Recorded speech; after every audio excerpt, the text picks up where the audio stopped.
दोस्तों, इस वीडियो में महात्मा गांधी काशी विद्यापीठ प्रवेश परीक्षा सन 2021 के लिए सामान्य ज्ञान और सामान्य विज्ञान के टॉप 25 MCQ के क्वेश्चंस हम बताएंगे इस वीडियो में। तो बने रहें हमारे चैनल के साथ और वीडियो को अंत तक देखें। सभी क्वेश्चन बहुत ही इंपॉर्टेंट हैं सभी कोर्सेज के लिए, चाहे वो BA, BSc, BCom, LLB कुछ भी हो, सभी के लिए बहुत ही इंपॉर्टेंट क्वेश्चन है।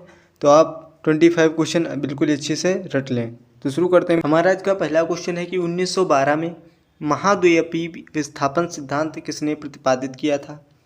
ऑप्शन है एंटोनियो पेलेग्रीनी, आर्थर होम्स, अब्राहम ओर्टेलियस या फिर अल्फ्रेड वेगेनर। तो इसमें कौन सा राइट आंसर होगा कि 1912 में महाद्वीपीय विस्थापन सिद्धांत प्रतिपादित किया था। तो इसका राइट आंसर है चौथा ऑप्शन अल्फ्रेड वेगेनर। चौथा ऑप्शन बिल्कुल ही सही है, अल्फ्रेड वेगेनर। महाद्वीपीय विस्थापन का जो सिद्धांत है अल्फ्रेड वेगेनर ने प्रतिपादित किया था। मतलब चौथा ऑप्शन बिल्कुल ही सही है। अगला क्वेश्चन देख लेते हैं। कौन सा अनुच्छेद संघ या राज्य की सेवा में व्यक्तियों को सैनिक शासन के दौरान उनके द्वारा की गई किन्हीं कार्यवाहियों के संदर्भ में संरक्षित करने के लिए संसद को प्राधिकृत करता है। ऑप्शन है अनुच्छेद 10 से 11, अनुच्छेद 30 से 34, अनुच्छेद 23 से 24, अनुच्छेद 9 से 10। तो इसका राइट आंसर क्या होगा। तो इसका जो राइट आंसर है ये है अनुच्छेद 33 से 34, यानी कि ऑप्शन नंबर सेकेंड। बहुत ही अच्छा क्वेश्चन है, तो ऐसे क्वेश्चन भी तैयार कर लें जो कि पॉलिटिक्स से संबंधित है। नेक्स्ट क्वेश्चन, राष्ट्रीय हरित अधिकरण है जिसको बोलते हैं NGT का फुल फॉर्म भी याद कर लें, नेशनल ग्रीन ट्रिब्यूनल। ये भी एग्जाम में क्वेश्चन पूछ सकता है NGT का फुल फॉर्म क्या है। तो यहाँ से एक क्वेश्चन ये भी बन सकता है, राष्ट्रीय हरित अधिकरण के संदर्भ में निम्न में से कौन इसकी एक पीठ नहीं है। कौन इसकी एक पीठ नहीं है। तो इसकी 5 बैठकें टोटल होती हैं। हम बता दें आपको, नई दिल्ली बैठने की है प्रमुख जगह, और भोपाल, पुणे, कोलकाता और चेन्नई अन्य 4 प्रमुख पीठ हैं। तो यहाँ पर याद रख सकते हैं दिल्ली, भोपाल, पुणे, कोलकाता और चेन्नई। नोट कर लिख भी सकते हैं। यहाँ पर बैठकें होती हैं 4 पीठ, मतलब 5 पीठ हैं। तो इनमें से कौन सा नहीं है, तो हमने जो बताया है उसको छोड़ के जो भी होगा। तो कौन कौन है, दिल्ली हो गया, दिल्ली ऑप्शन में नहीं है। उसके बाद भोपाल हमारा ऑप्शन में है। फिर चेन्नई भी ऑप्शन में है।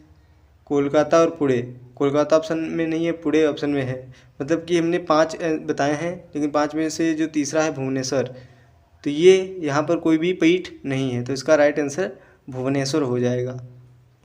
तो नेक्स्ट क्वेश्चन देख लेते हैं। प्रसिद्ध शासक हर्षवर्धन निम्न में से किस वंश से संबंधित था। हर्षवर्धन किस वंश से संबंधित था। ऑप्शन है प्रतिहार वंश, पुण्यभूत वंश, शुंग वंश या फिर मौखर। तो इसका राइट आंसर है ऑप्शन सेकेंड पुण्यभूत। सेकेंड ऑप्शन बिल्कुल ही सही है।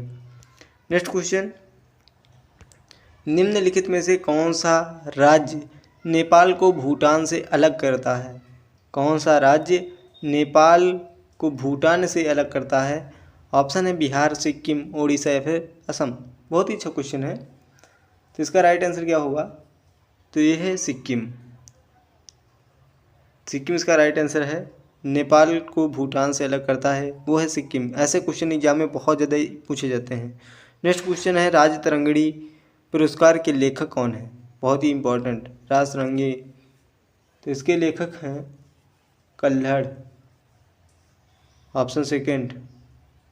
बिल्कुल ही इंपॉर्टेंट क्वेश्चन है, नोट करने से। अगला क्वेश्चन है, भारतीय संविधान के किस भाग में केंद्र या फिर राज्य संबंध उल्लिखित है।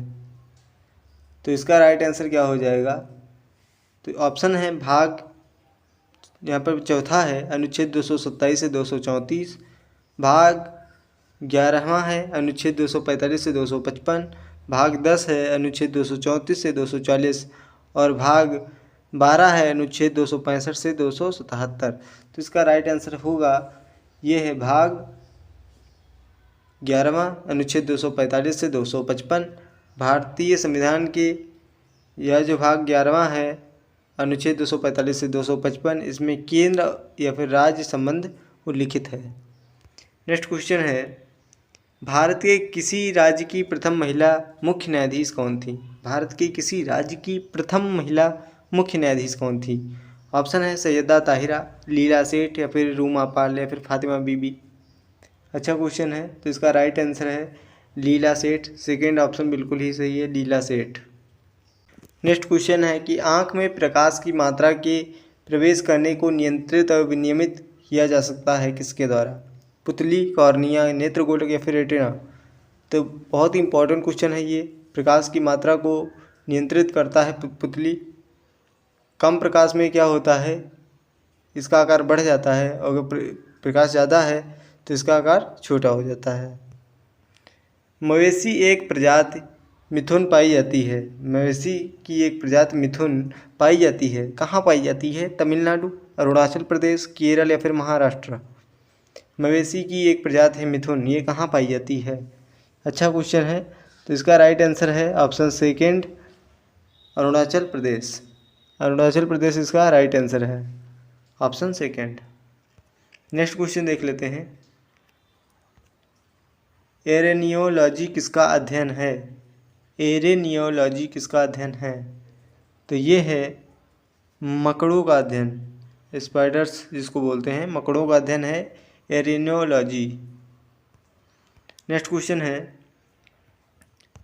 किस नियम में यह कहा गया है कि लगातार स्वाद एवं वरीयताओं के साथ साथ जैसे जैसे आय बढ़ती है भोज्य पदार्थों पर खर्च का अनुपात कम होता है?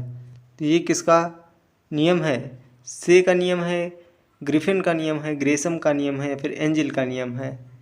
तो ये हमारा एंजिल का नियम है। चौथा ऑप्शन बिल्कुल ही सही हो जाएगा, ये हमारा एंजिल का नियम है, याद रखें। नेक्स्ट क्वेश्चन, बीओडी किसका संक्षिप्त रूप है?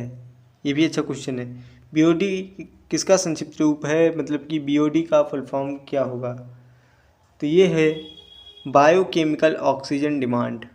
पढ़े होंगे आप लोग बायोकेमिकल ऑक्सीजन डिमांड के बारे में। तो इसका राइट आंसर है ऑप्शन नंबर थर्ड। अगला क्वेश्चन है, ये भी बहुत ही इंपॉर्टेंट क्वेश्चन है कि बायोटिक ऑक्सीडेशन डिमांड भारत में नृत्य, नाटक और संगीत के विकास को बढ़ावा देने की जिम्मेदारी निम्नलिखित में से किसकी है? यहाँ पर ऑप्शन दिए गए हैं, ललित कला अकादमी, संगीत नाटक अकादमी, नेशनल स्कूल ऑफ ड्रामा, साहित्य अकादमी। तो इसका राइट आंसर है संगीत नाटक अकादमी, ऑप्शन सेकेंड, संगीत नाटक अकादमी। चिली सीरा जिसको बोलते हैं साल्ट पीटर, किसका सामान्य नाम है? साल्ट पीटर किसका सामान्य नाम है? Sodium nitrate, potassium nitrite, potassium nitrate, या फिर सोडियम नाइट्राइट? बहुत ही अच्छा क्वेश्चन है। तो इसका राइट आंसर है पहला option, sodium nitrite. Sodium nitrite जो चिली सीरा होता है साल्टपीटर, ये सोडियम नाइट्राइट का सामान्य नाम है। नेक्स्ट क्वेश्चन है, महाभारत का फारसी में अनुवाद किसने किया? महाभारत का फारसी में अनुवाद किसने किया? तो ये किया था, इसका राइट आंसर है चौथा ऑप्शन। चौथा ऑप्शन इसका राइट आंसर है बदायूनी। महाभारत का फारसी अनुवाद बदायूनी ने किया था। ये भी इम्पोर्टेंट क्वेश्चन है, याद रख लें इसे। हमारे देश में वन महोत्सव दिवस कब मनाया जाता है? वन महोत्सव दिवस कब मनाया जाता है? 10 अगस्त, 1 दिसंबर, 1 जुलाई, या फिर 5 अक्टूबर? तो इसका राइट आंसर क्या होगा? तो इसका राइट आंसर है ऑप्शन थर्ड, 1 जुलाई। वन महोत्सव दिवस 1 जुलाई को मनाया जाता है, याद रखें। भारत में निम्न में से किस राज्य की सबसे लंबी तटरेखा है? हमने पिछले वीडियो में इस पर चर्चा की है कि सबसे लंबी तटरेखा किस राज्य की है, तो वो है गुजरात राज्य की। चौथा ऑप्शन सही है। सबसे बड़ा राज्य है क्षेत्रफल के हिसाब से राजस्थान, जनसंख्या के हिसाब से उत्तर प्रदेश। नेक्स्ट क्वेश्चन है, क्षेत्रमापी का प्रयोग किसके मापन के लिए किया जाता है? क्षेत्रमापी का प्रयोग किसके मापन के लिए किया जाता है? क्षेत्र की ऊंचाई, दिशा, सड़क की दूरी, या फिर क्षेत्रफल? बहुत ही इंपॉर्टेंट क्वेश्चन है। तो इसका राइट आंसर है क्षेत्रफल। क्षेत्रफल मापी का जो उपयोग है क्षेत्रफल के लिए किया जाता है, ना कि क्षेत्र की ऊंचाई या फिर दिशा या फिर सड़क की दूरी के लिए। तो क्षेत्रफल इसका राइट आंसर है option fourth. Next question, banking निम्नलिखित में से किस क्षेत्र के अंतर्गत आती है? बैंकिंग किस क्षेत्र के अंतर्गत आती है? प्राथमिक क्षेत्र, द्वितीयक क्षेत्र, तृतीयक क्षेत्र या फिर द्वितीयक तथा तृतीयक क्षेत्र दोनों में। तो इसका राइट आंसर क्या हो जाएगा? जो बैंकिंग है ये हमारी तृतीयक क्षेत्र के संबंध में आती है। याद रखें, बैंकिंग तृतीयक क्षेत्र के अंतर्गत इसको लिया जाता है। अगला क्वेश्चन है कि हमारे शरीर की कौन सी कोशिका को लोकप्रिय रूप में मानव शरीर का सिपाही कहा जाता है? तो इसका राइट आंसर है WBC। तो इसका मतलब कि ऑप्शन सेकंड सही हो जाएगा। श्वेत रक्त कणिकाएं हमारे शरीर की कौन सी कोशिका को लोकप्रिय रूप में मानव शरीर का सिपाही कहा जाता है? तो याद रखें WBC को कहा जाता है। नेक्स्ट क्वेश्चन है, स्तनपान के दौरान किस हार्मोन्स के कारण स्तनों से दुग्ध का स्राव होता है? स्तनपान के दौरान किस हार्मोन्स के कारण स्तनों से दुग्ध का स्राव होता है? ऑप्शन है एस्ट्रोजन, ऑक्सीटोसिन, प्रोलैक्टिन या फिर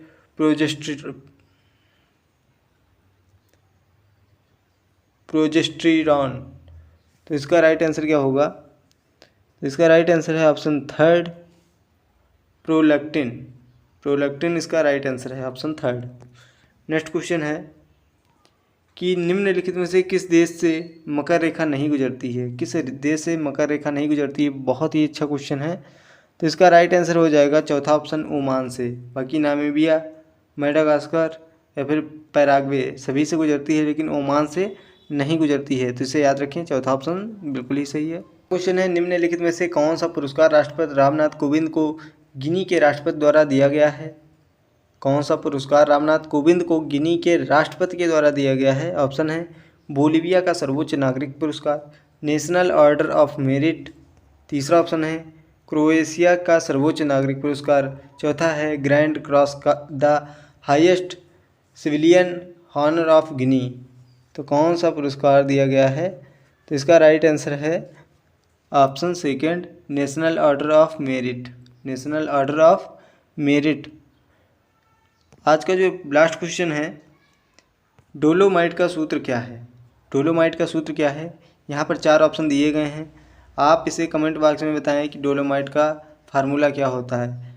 आप अपने से बताएंगे, नकल नहीं करना है, देखना नहीं है, अपने आप से बताएं कि डोलोमाइट का सूत्र क्या होगा। कमेंट करके ज़रूर इसका रिप्लाई दें। मिलते हैं आपसे नेक्स्ट वीडियो में, तब तक के लिए thank you, all the best.